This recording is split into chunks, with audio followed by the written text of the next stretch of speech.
Are you curious about bodies, pleasure, and possibilities? And what about curious about what others are up to on the planet when it comes to pleasure, sex, and play? Have you considered what pleasure can do for your life, your body, and your bank account? Do you know something magical, delightful, and out of this world orgasmic is not only possible for you, but totally available to you? If you're ready to be the magical, sexual, sexy beast you know you can be, and you just need the tools to get there, you're in the right place. Now, here's the host of The Pleasure Zone, sensual movement artist, relationship and sex alchemist, Milica Jelenic.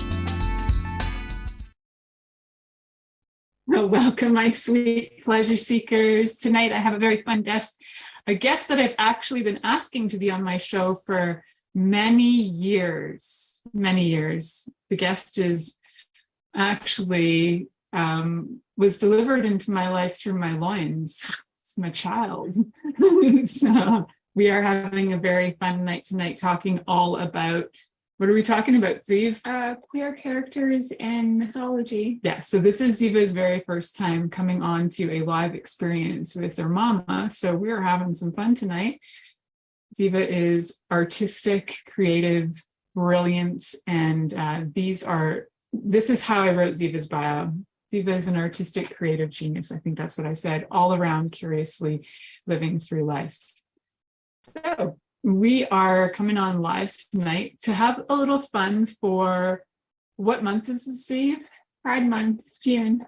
June, it's Pride Month. So we are celebrating Pride with one of Ziva's all-time favorite topics. It's actually a topic that I remember when you were in grade, I think it was grade 3 or 4, you did your speech, your year-long speech. Yeah.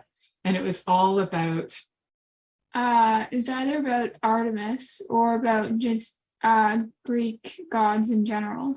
It was Artemis, and it was an amazing one. It was a great story about as if you got plopped back in time with Artemis and you were hanging out with Artemis. I remember the whole scene. I was completely baffled as to how that never won, because the story was phenomenal. But your level of mythology goes way back. And I love that we're going to be talking about that tonight. And we're also going to be on a show next week, all talking about identity as well. So I'm very impressed and proud of you. For those of you who don't know, my babe's on the spectrum. So to be able to be public with everybody this is really huge. This is a cool, huge deal. So I'm very impressed. So far, we're maintaining our cool. We've been on for 4 whole minutes already. And no dissociating yet. You're doing really good. So we just look at ourselves in the camera and we have fun. So we are, for those of you who have never listened to this show, we usually talk about sex and intimacy on this show. And we talk about all things having to do with bodies, sex, and pleasure. And this actually goes right in line with that, because what are we talking about? Queer characters in mythology. And part of talking about this is to actually help people realize that there's something that I don't know if you know this, but gay people aren't new. Did you think gay people were new? Actually, we were invented in 2012 by a scientist. His name was Hans Smith. Oh, Hans Smith, so yeah. Everything, all the historical records before that, they were just made up. That makes sense. And anybody that was queer before that I knew, that wasn't real. No, we're actually liberal propaganda. Yeah, I thought so. So welcome to the liberal propaganda episode, where we're going to talk about things that are not actually historical, but are based on people's imaginations, that were stories that were written possibly, not possibly in the past, but we're not really sure. Because you know what? Anything that was written a long time ago is probably falsified, right? So we're just going with that. We're just going to go with all the information we're sharing tonight is just ludicrous, is it not? Okay, yeah. Cool. And I asked Ziva before we got on the show to look at and play with some favorite characters from mythology and what makes them favorite and why are we celebrating them for Pride Month? Why are we celebrating them? And yes, I know that this show is going to irk people. I know last year when I put a show out with 2 trans men, I had about 25 people jump off my mailing list. I know it's awful. I should not. It's so, I feel for you guys because it's so terrifying when you see someone that isn't exactly like you. It is. I'm scared of you right now. It's so scary. I'm actually trembling right now. I'm trembling so fast that you can't tell. So what makes this conversation fun is actually Ziva and I talk like this all the time, but we're just having it videoed, so that makes it even awkwarder. And we're talking really close, like they do in shows. And we always talk about how funny. We always make fun of that. We're always talking like that. Like, how do people talk like that? But now we know. It's the cameras. It's the cameras. It's the cameras. And you're forced into the position of, hi, how are you? It's so awkward. So for those of you who would be like, hi, guys, get on with your show. We are going to do that. So when do you think, when we look back historically, because we're going to go back, we're going to call this looking back historically, because these things that are mythology were stories in people's history. Yeah, it was originally considered history. Like, we've only thought of them as myths within like the last 400 years, because before that they were just considered history. Yeah. So we're just going to call them history for today, but we put it mythology in the title for the sake of it's cultural history. I like that, cultural history.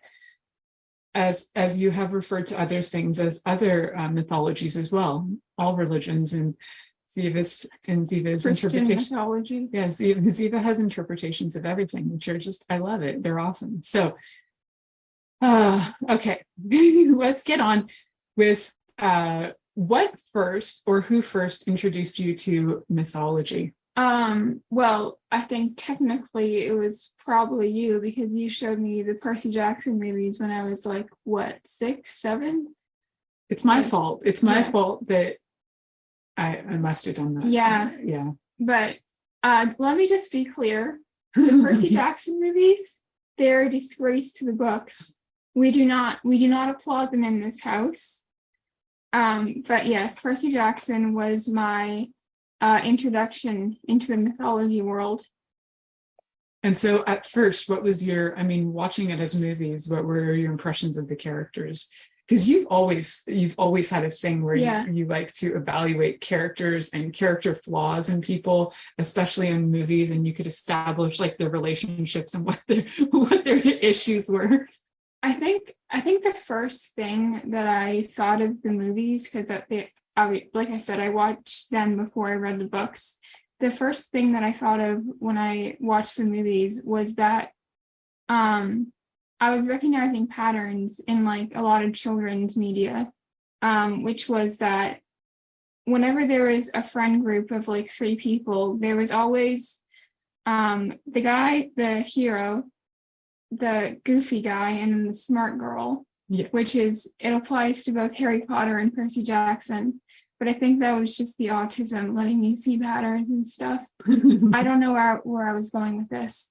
That was my first impression of the movies, is what I was saying. Yeah, looking at the different patterns in relationships. Because I didn't quite I can't actually remember what all my first thoughts were, because it didn't really make too much of an impression on me the first time that I watched it. It was only after that I read the books and then watched the movies again that I started to remember things about it. So Jennifer's asking in the chat room, was the goofy guy queer in Percy Jackson? I'm thinking, is that Grover Underwood is satyr, so he's not human, so probably. So probably anything that's not. Yeah, human. I mean, he's attracted to a tree spirit, so. Exactly. Right. So anything's possible. So for tonight's characters that we're looking at in mythology, which mythologies are we going to be addressing?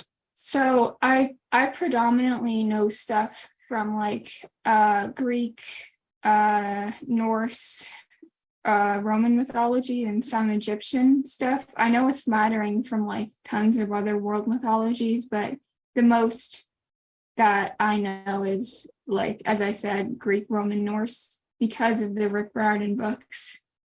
Awesome. Yeah. So are the Rick Riordan, when you look at the Rick Riordan books, are those the things that he writes about the mythologies of those characters?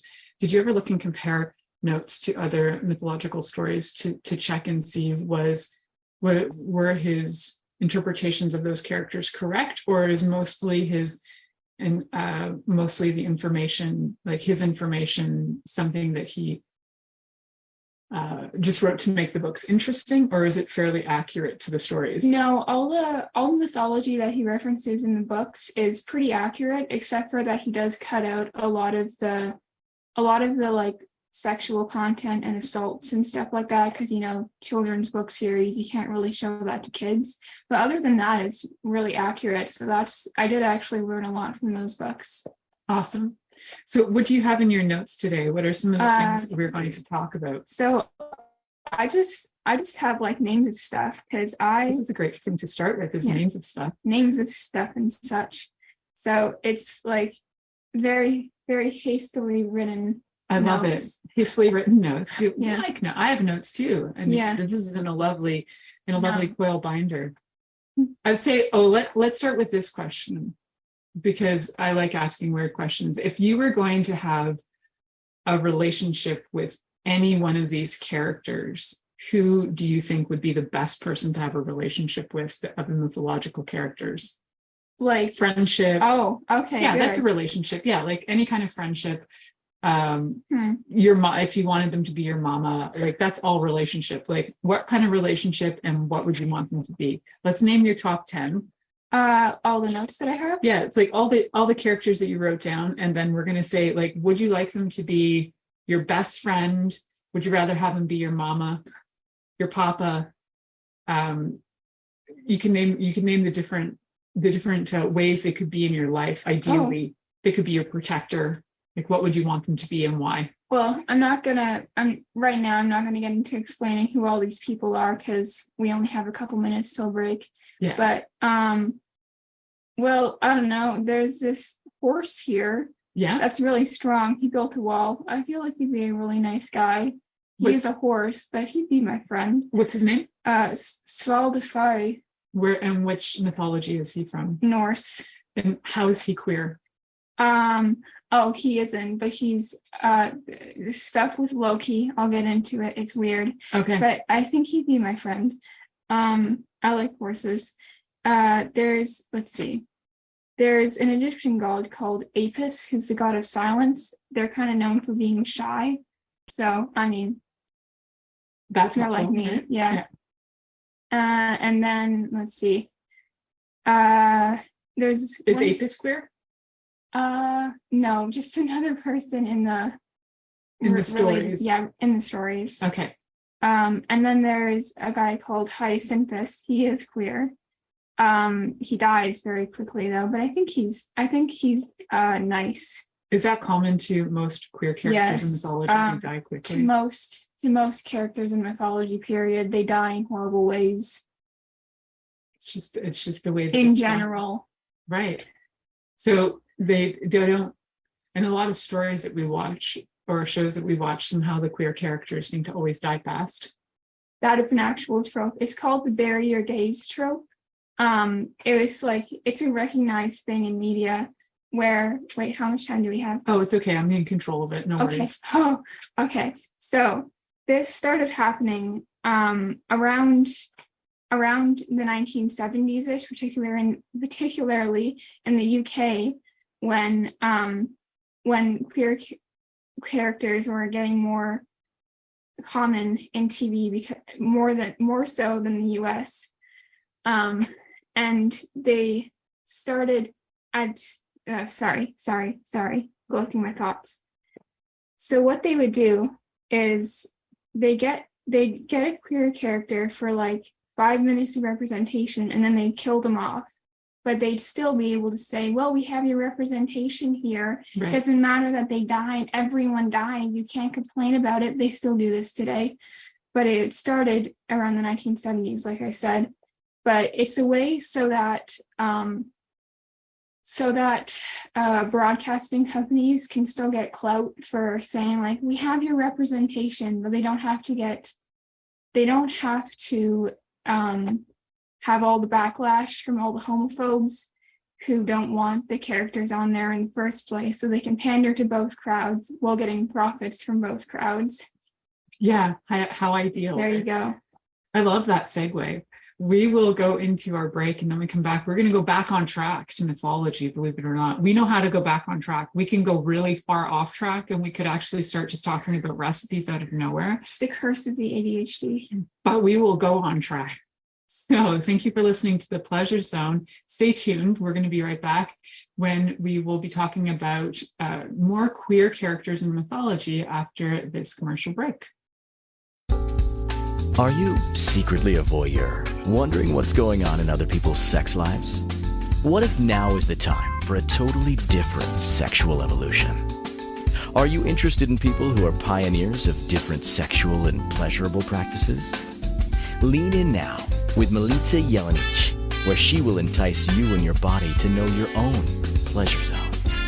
On the Pleasure Zone radio show with sensual movement artist Milica Jelenic, you'll receive tools, inspiration, and a foundation to allow yourself to receive more in your sex life, and quite possibly other areas of your life as well. Listen for The Pleasure Zone with Milica every Monday at 8 p.m. Eastern Time, 7 p.m. Central Time, 6 p.m. Mountain Time, and 5 p.m. Pacific Time on InspiredChoicesNetwork.com.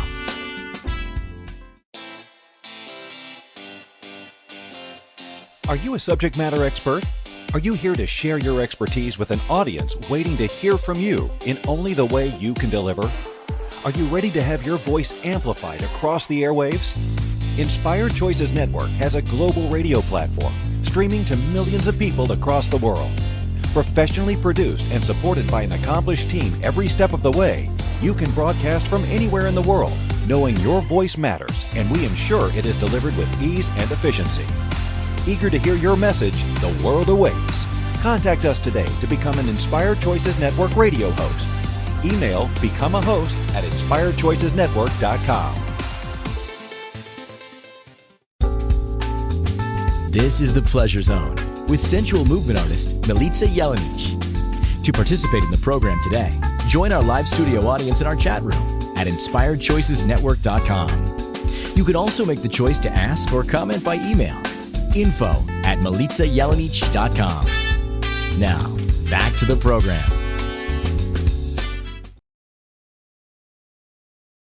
Welcome back, my sweet pleasure seekers. Tonight I have a very special guest. Why is this guest special? Because this guest was brought to you by my loins. That's why this guest is special. It's the only guest that's ever been on here that was brought to you by my loins.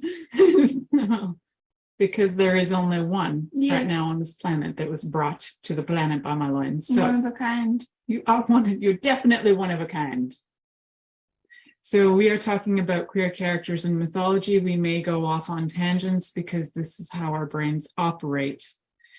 However, we are going to get back into queer characters in mythology because I see you have notes and I would love to hear some stories.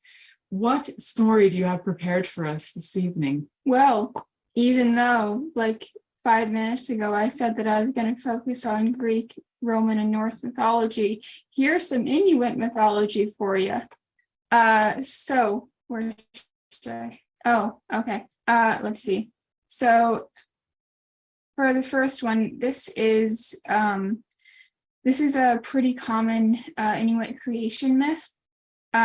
It's about the creation of the seals, and why it's so important is because, Inuit people pretty much live on seals, one of their main sources of food.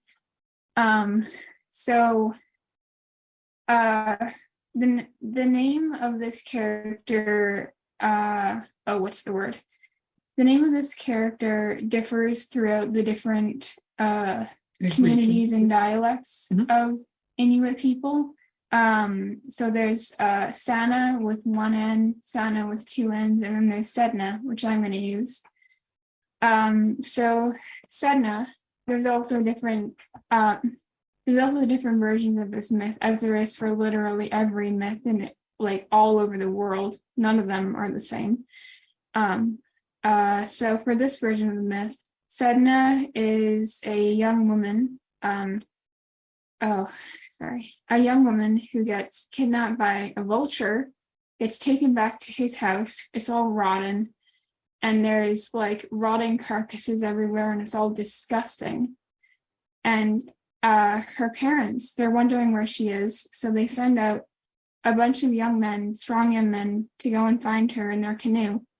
But when they find her, they bring her back into the canoe, and the vulture scares them. The vulture's chasing them, and they know that the vulture just wants Sedna, and that it would leave them alone if they gave her to it. So they push her out of the canoe, and she's holding on with her fingers, and they're hacking at her fingers with their oars. And eventually her fingers break off, and she goes into the water, and so do her fingers. And her fingers turn into the first seals and whales in the ocean, and she becomes a witch slash sea goddess slash benevolent creator, depending on which myth you look at. And the queer element of this is that in some of the myths also, she has a girlfriend named Quilurtatang.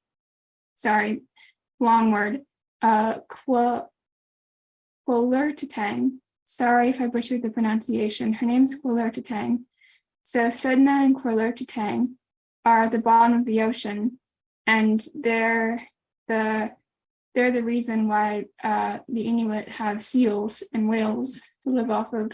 Nice. So the two lesbian goddesses living at the bottom of the ocean were able to create the rest of the planet. Yeah, out of a very unfortunate situation. I love it. Not that I love the unfortunate situation, but that's an excellent creation story, because aren't most creation stories sort of heterosexual creation stories? There's like usually male and female. Yeah. And this is like one that's very unique. It's very asexual, actually, because like there was no sex needed. All that happened was that her fingers were cut off, Right. and then they turned into seals as that happens. That's happened to me before.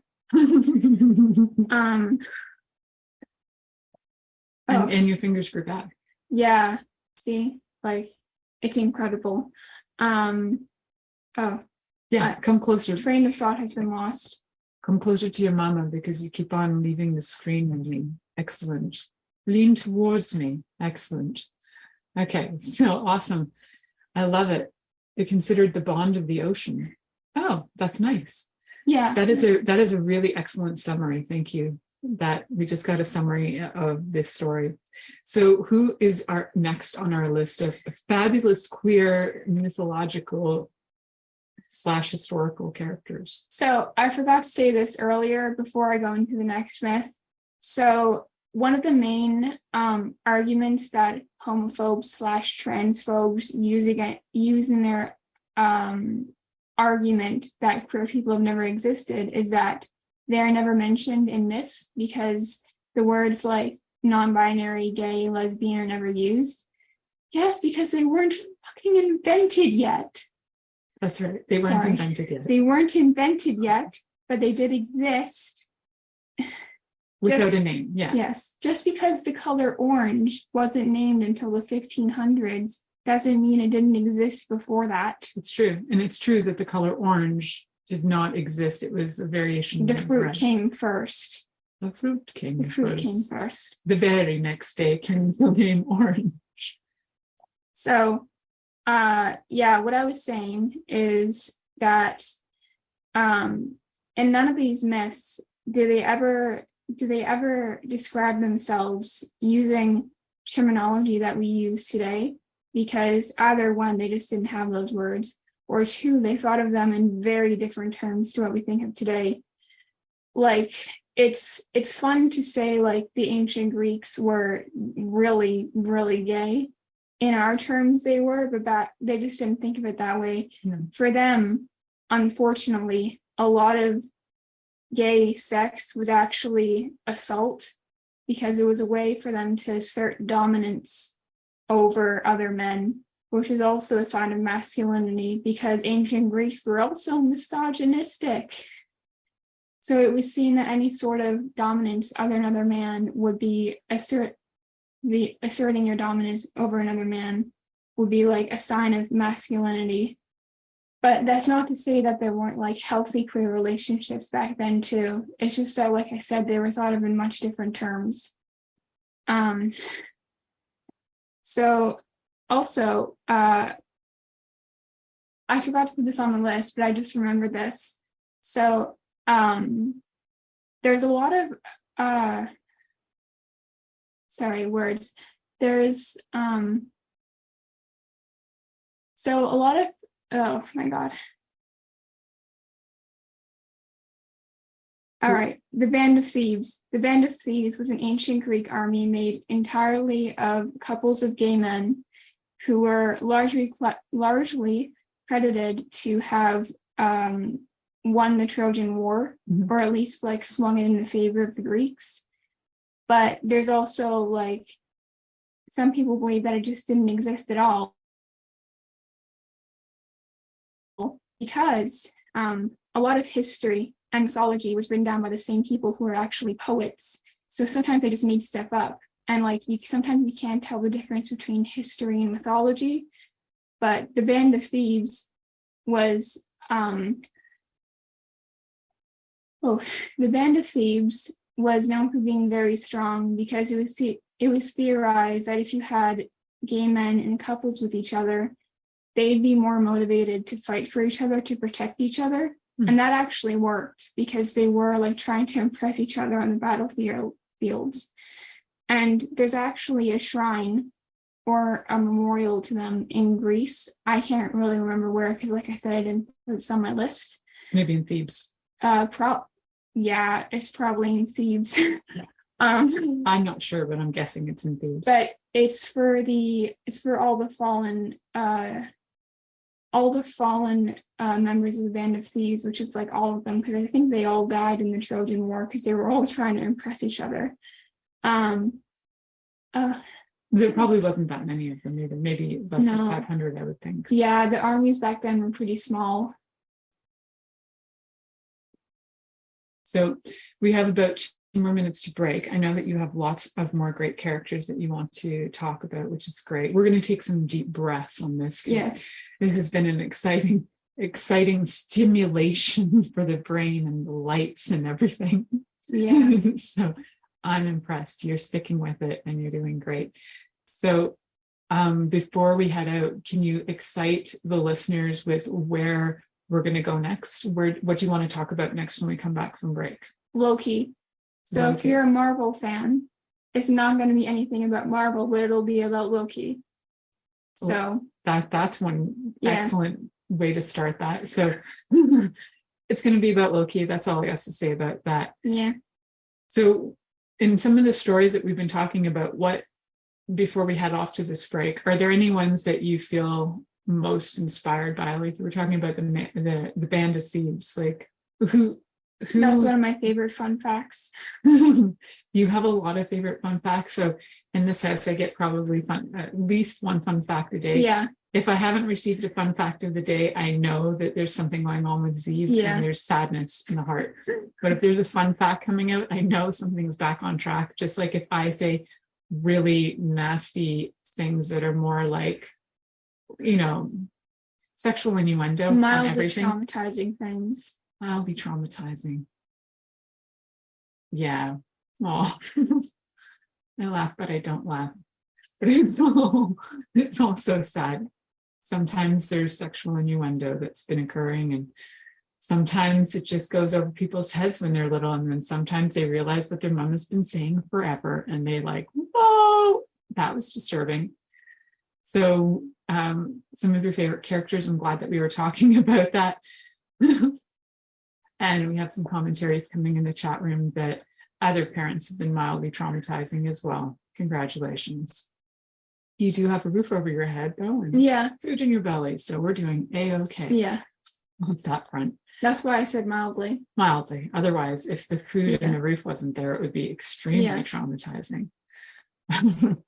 Alrighty. So we are going to head to our next commercial break. You're listening to The Pleasure Zone here on Inspired Choices Network. We'll be right back with some stories about Loki after this commercial.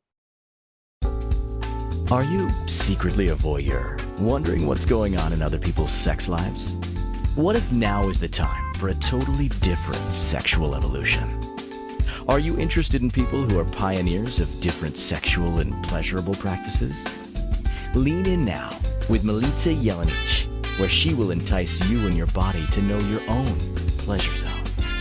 On the Pleasure Zone radio show with sensual movement artist Milica Jelenic, you'll receive tools, inspiration, and a foundation to allow yourself to receive more in your sex life, and quite possibly other areas of your life as well. Listen for the Pleasure Zone with Milica every Monday at 8 p.m. Eastern Time, 7 p.m. Central Time, 6 p.m. Mountain Time, and 5 p.m. Pacific Time on InspiredChoicesNetwork.com.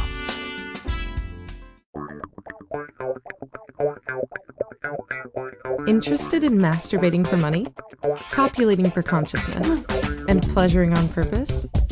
21 Days of Sexual Magicism with sensual movement artist Milica Jelenic is an exploration of tools, processes, and actions that you can use to create more for your life, your body, your money inflows, and so much more. Graduated learning for all levels of interest. Learn at your own pace via video classes or join the yearly live class. Take a peek at www.milicajelenic.com.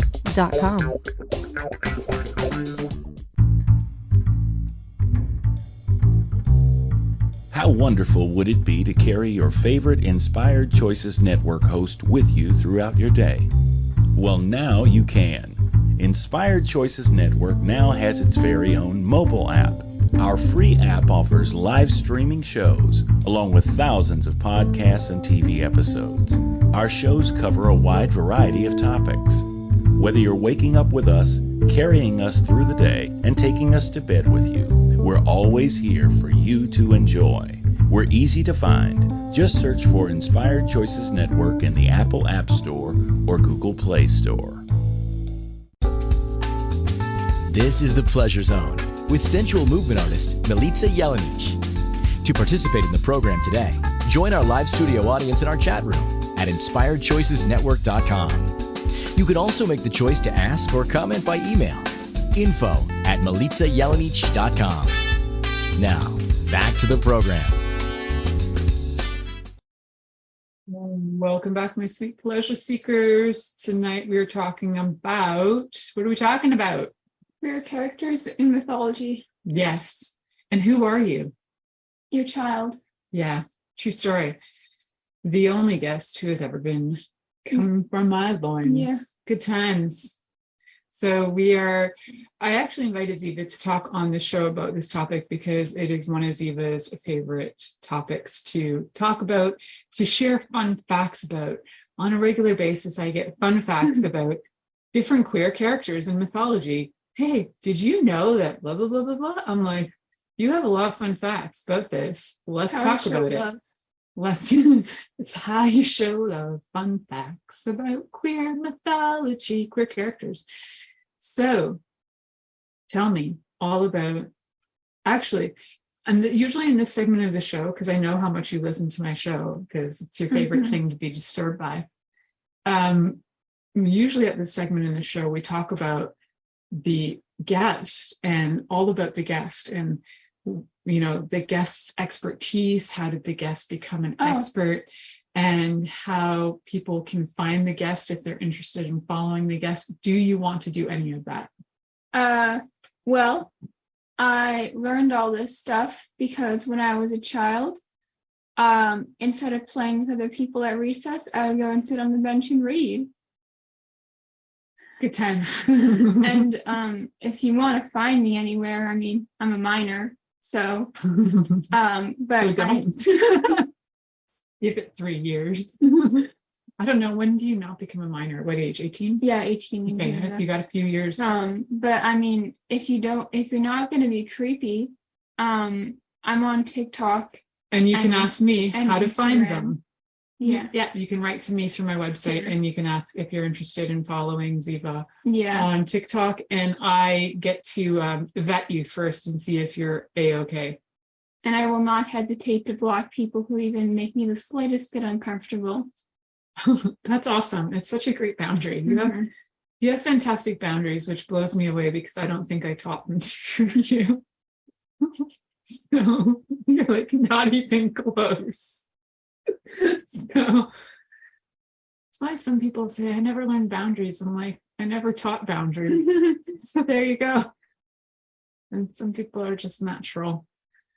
Oh, good times. So we are talking about some fun stuff around queer characters in mythology. I think it's a really great way to allow people to know and see that this is not new. Queer people didn't show up in 2012. No. The internet did not actually invent anybody queer. No. The LGBTQ, I actually know that they existed in the 80s, like possibly before. Like it's possible. Maybe even 1979. Maybe even 1900s. Maybe even zero. Maybe now negative 482. Now this is radical. Yeah. Maybe, just maybe, we weren't invented and we're just people. What? But we'll be talking about that tomorrow on identity. Yeah. You weren't invented. I know. I was actually made in a lab by test tubes. That could be true, but we're not totally sure. I could have had an alien implant. Yeah. And thank you for being the alien born of me. I was cloned from the stem cells of a papaya. I don't even like papayas, so how's that possible? Could it be strawberries instead? Sure. Okay, excellent. So now that we know how Ziva came to be, we can move on, because that is just another mythology we're playing with. That's another queer mythology, the birth of Ziva from a papaya seed that was cloned. Can you just tell us about your own mythology right now? You just got born from a papaya seed. Tell me all about that. I wasn't planning on doing that. Okay, I know you weren't planning on it, but you started it. You said you were born of the stem cells of the papaya seed. That was just supposed to be a humorous. It was good, and I could see a story involved. Okay. Come back to that later, maybe. It might evolve later off screen. I believe it probably will at midnight. Yeah. All right. So let's go on to Loki, the everlasting Loki that we've been avoiding talking about, that I know you really want to talk about. So Loki could actually have his entire book, if not his own book series, of all the stuff that he's done in Norse mythology, because it is a long list. But I'm just gonna do one or two things, otherwise we'll be here all night, all week, all month, whatever. Are you gonna just tap into his most queer expedition experiences? Yes. Excellent. So first of all, Loki is what we think of today as gender fluid. He just is. He changes from male to female to anything in between all the time. He's also a shapeshifter, so he also turns from human to giant to god to animal to insect all the time whenever he wants. So he is by no means what Marvel thinks of as a British dude who stays in the same form all the time, cishet. No, that's just not Loki. So the story that I want to start with is, so the Norse gods, they live in a realm called Asgard, which is one of the 9 Norse realms on, I forgot the name of the Norse world tree, but one of the 9 world realms on the Norse world tree. Yep. And the gods wanted to protect themselves. The world Norse tree is called Yggdrasil, and the gods wanted to build a wall around Asgard to protect the giants from getting in, because the giants are like their mortal enemies. But the thing with Loki is that he's a giant but also a god at the same time, because he just is, because he's Loki. And so what happened was, first the gods asked some guy, I also forgot his name, but they got, and my mother's looking that up too. Okay. They asked a guy to build the wall around Asgard, and he was only allowed one helper, and he chose his magical horse called Svaldafari, who I've already mentioned in this show. And Svaldafari was this super strong, super fast, magical horse who could evidently build an entire wall around an entire world by himself. But the thing is that because this was such a big feat, he asked for one maiden god, and I think it was one realm as payment. And the gods were panicking, so they said yes initially, but then they regretted that very quickly. And they asked Loki to come and distract the horse from building the wall. And Loki, being Loki, didn't just think, oh, let's get a carrot and lead it away. No, he turned into a horse, a female horse, and had a baby with the horse. And then had a baby horse. Loki got pregnant and had a baby horse. But the baby horse had 8 legs and could fly, because that makes sense, because it's Norse mythology. The horse was called Sleipnir. As I said, it could fly. And what is it? How do you say that name again? Sleipnir, I think. Sleipnir. Sleipnir. I like it. I think it means like fast, okay, swift.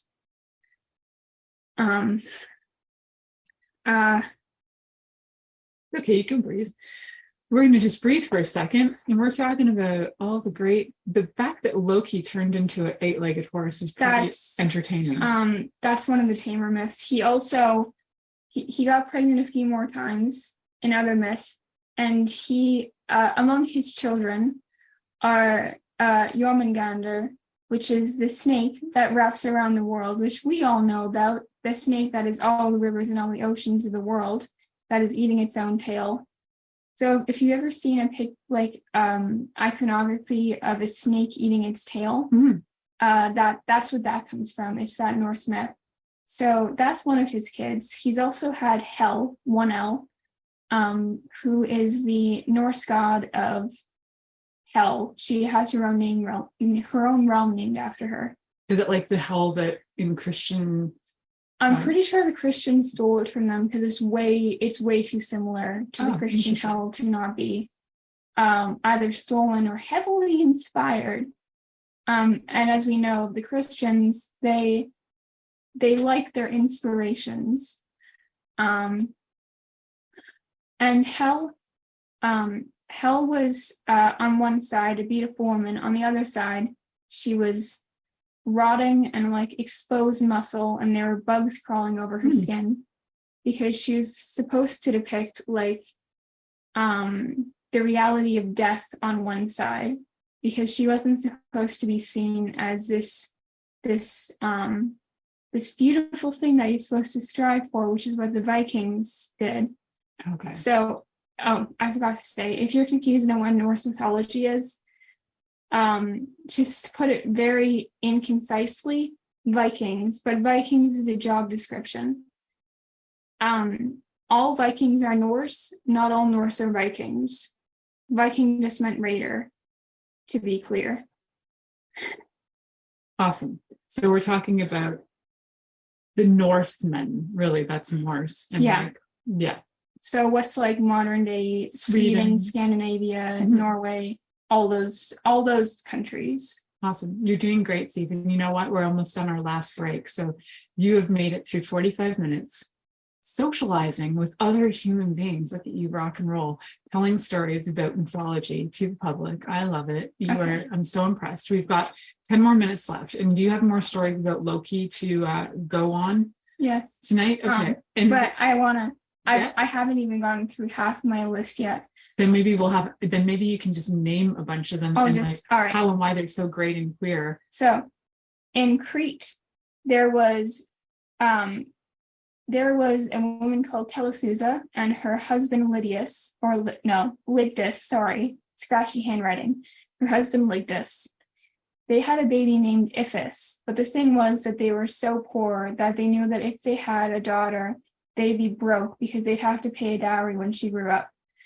So Lygdus made the hard decision that if they had a baby girl, he'd have to murder it. Because, that's the Greeks' first choice for everything. Murder it.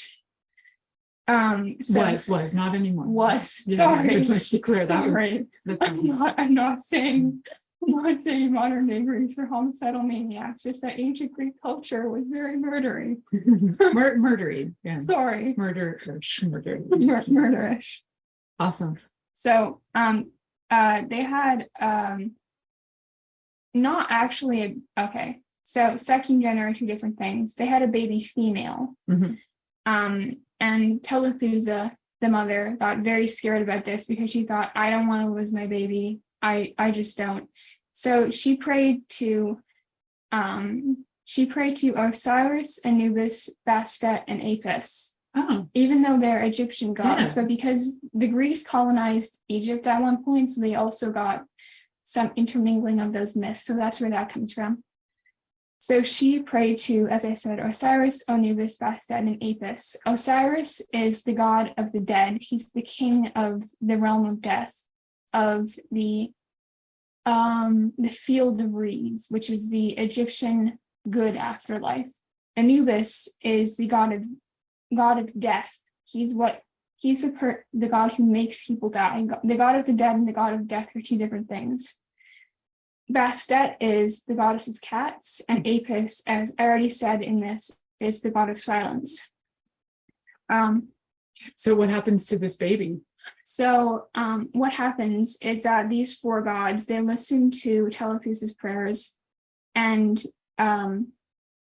okay, not yet. So what they say is that they'll protect this baby as long as it lives. It will have no harm done to it. So, but also Telethusa makes a decision that she isn't going to tell her husband about the sex of the baby. She's going to raise it as a boy, which is what she does. So she raises Iphis as a boy, and when Iphis is like teenager age, he falls in love with a girl named Iantha. And Iphis at this point knows that if he wants to marry Iantha, he'd have to be biologically male, which he isn't. And so Telethusa, again, she's an ally. She prays to the four gods again, and they're like, you know what, man? We're going to give you a free transition. So they make him male. And Iphis is then free to marry Iantha. Oh, wow. So there's just one example of a trans character, an explicitly trans character in Greek mythology, and there are many more. No surgery required. No, just prayer. So we're going to take a little break, and we've got a few minutes after we come back from break, so we're going to have a quick shorty. We'll come back, and we've got about 5 minutes after that, so we'll wrap up, and you can tell us some other quickies after that. So thank you for having a listen. You are listening to The Pleasure Zone here on Inspired Choices Network, and we'll be right back after this commercial. Are you secretly a voyeur, wondering what's going on in other people's sex lives? What if now is the time for a totally different sexual evolution? Are you interested in people who are pioneers of different sexual and pleasurable practices? Lean in now with Milica Jelenic, where she will entice you and your body to know your own pleasure zone. On the Pleasure Zone radio show with sensual movement artist Milica Jelenic, you'll receive tools, inspiration, and a foundation to allow yourself to receive more in your sex life, and quite possibly other areas of your life as well.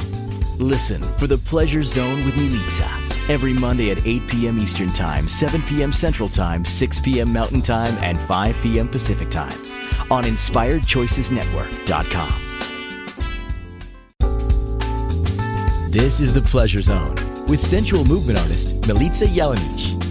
To participate in the program today, join our live studio audience in our chat room at InspiredChoicesNetwork.com. You can also make the choice to ask or comment by email, info@MilicaJelenic.com. Now, back to the program. Welcome back, sweet pleasure seekers. We're just rounding up the last bit of this show tonight. We have a few minutes left, and I just want to let you give like a little summary of some characters that you might have missed, that I know that if you don't mention them, it's going to bug you all night. Because unfortunately, I spent a lot of time stammering and I didn't get to do a lot of these. You actually didn't. You did a really good job. Okay. Let's see. So, Apollo is very bisexual. That's it. That's all you wanted to say. I love it. No, not yet. Okay. Not yet. So just one of the many bisexual encounters that Apollo has is with a lad named Hyacinthus. Hyacinthus is a prince of what kingdom? I don't know. I forgot to look it up. So Hyacinthus and Apollo are playing discus one day, ancient Greek version of Frisbee. And so there's a wind spirit, the spirit of the spring wind, who also has a crush on Hyacinthus. And he sees Apollo and Hyacinthus flirting together, and he gets very jealous. And Apollo throws a discus trying to impress Hyacinthus. I forgot to say, Hyacinthus is supposed to be, at the time, the most beautiful man in all of Greece. His eyes are purple. I've seen this before in real life. And so Apollo throws a discus trying to impress Hyacinthus, and the wind spirit takes a chance and he blows the discus back, but the discus accidentally hits Hyacinthus